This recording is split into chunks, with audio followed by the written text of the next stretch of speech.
What's up, guys? Snowman here, and I wanted to make this video today because Novak Djokovic has been in scintillating form in the last few months. He started out the season a little shaky coming back from that elbow injury, but in the last few months he has been in scintillating form, winning, of course, at Wimbledon, and then in Cincinnati completing his career Masters Golden Slam.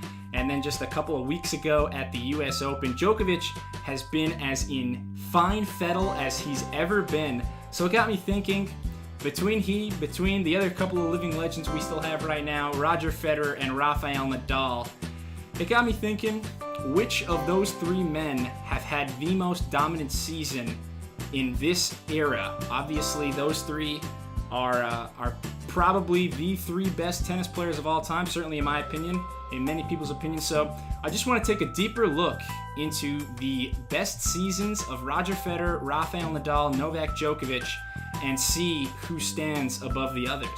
Let's start with Roger Federer, and there's a few you could choose from, but I think 2006 is pretty much a good consensus of Roger's best season of all time. 06, he was at the peak of his peak. 92-5 record that season, a 95% winning percentage, 12 titles and 16 finals appearances in 17 tournaments. And you look at his major record, 27-1 at the majors, an Australian Open title, a Wimbledon title, and a US Open title, winning over Andy Roddick in that event. He was 34-3 at the Masters this year with 4 titles and a couple of other finals appearances.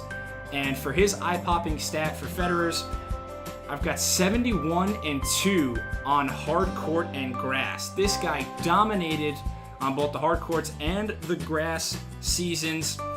Sure, he lost to Rafa quite a few times on clay this year, but Rafa ended up being 26-0 on clay in 2006.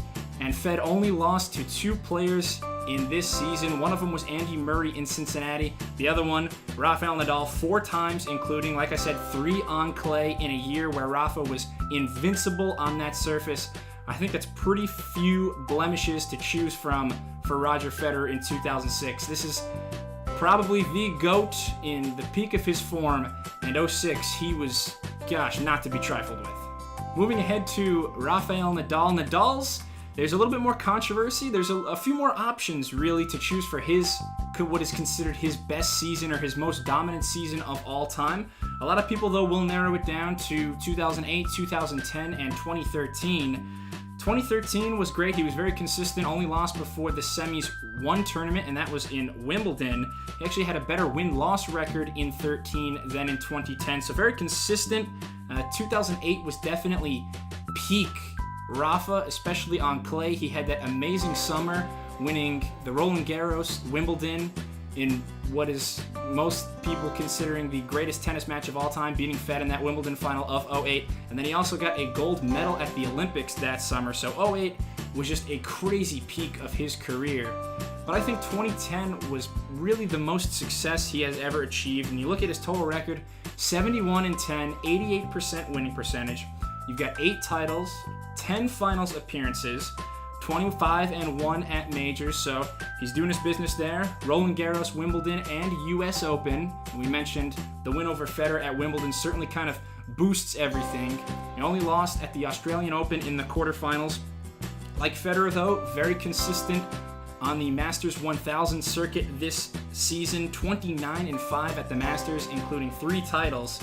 And for Rafa's eye-popping stat for 2010, 22-0 on clay. This is one of his 2 perfect seasons on clay, the other one being 06. And he got the number 1 ranking back from Federer after the French Open. This season for Nadal, he's the only man to win Grand Slams on all 3 surfaces in the same year. And I know what you're thinking, Rod Laver, yes, he did win the calendar Grand Slam, 62 and 69. But back then, Australian Open and US Open were both on grass. So US Open didn't become hard court until mid-70s. And I think for the Aussie Open, it was another decade or so before it changed to hard court. So Rod Laver, he did all his work on grass and clay. Nadal, truly a model of consistency, 2010, doing it on all 3 surfaces, beating the King Fed on his turf at Wimbledon 2010, in my opinion, the most dominant season for Nadal's career. Last but not least, I want to talk about Novak Djokovic, and for him, you can choose mainly between 2011 or 2015, but really the consensus, most people believe 2015 is the Joker's best season of all time, and yeah, I think it's pretty substantially better than 2011.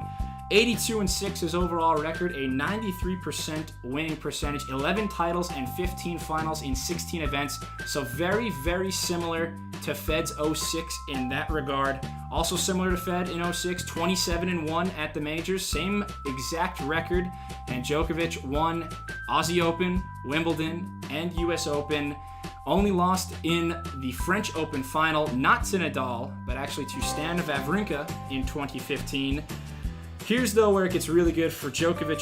39-2 in Masters 1000 events in 2015. That is insane. 6 titles and 2 other finals appearances. He only lost to Andy Murray in Canada and then Roger Federer in one of his best tournaments in Cincinnati the week after that.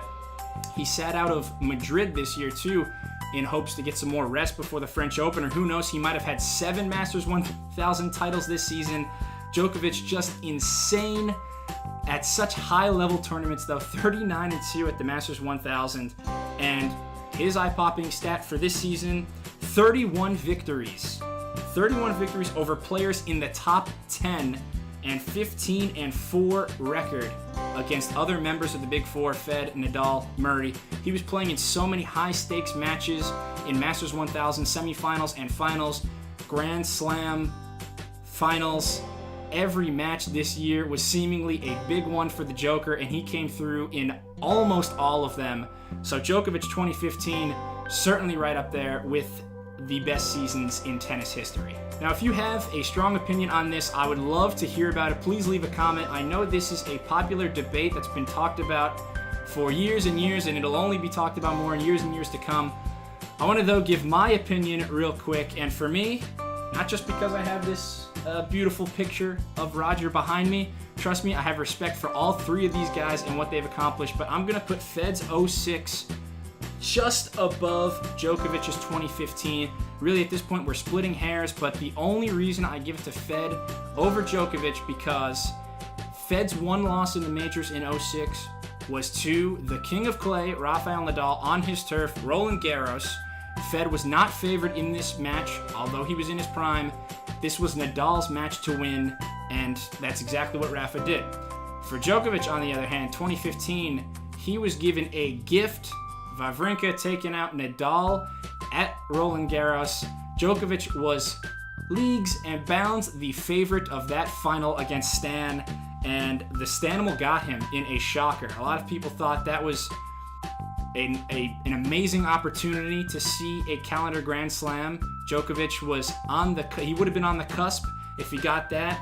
You know, we already saw what he did at the other 3 majors in 2015.